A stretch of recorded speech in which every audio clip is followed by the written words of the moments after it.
Good morning mga kasungki. Tara, mabilis ang goto tayo. Niyakag tayo ni Kuya Gimoy maggoto ngayong umaga. Let's go.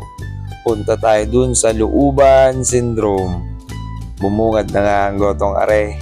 Ay, kumukulo. Sarap na rin higupain.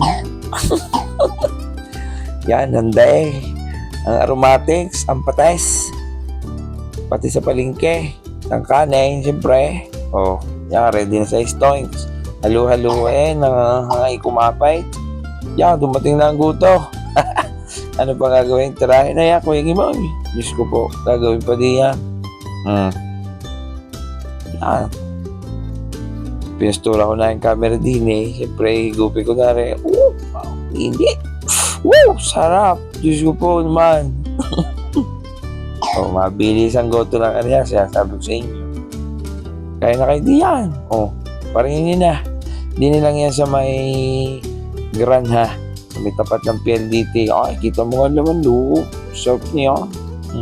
Nguya pa, sarap. Ayos na. Kung sino pa hindi nakakatikim, pumunta na kayo din sa mga Kuya Kaloy. Malapit. Bag na. Ano pa gagawin? Boss. Ayos ga? Kuya Gimoy? Solve yan. May paano pa gagawin? Tayo na.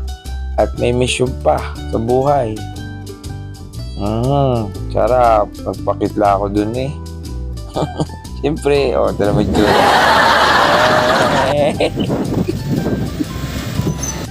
Bago umuwi, bili muna ng saging. Pampatigas ng hugto. Sarap. Sarap din nga naman maggoto pag sa umaga. Hindi ka makasungki. Paano? Mamaya na lang tayo magkita-kita. Ang sarap maggoto. Sige na. Sige. Bye-bye.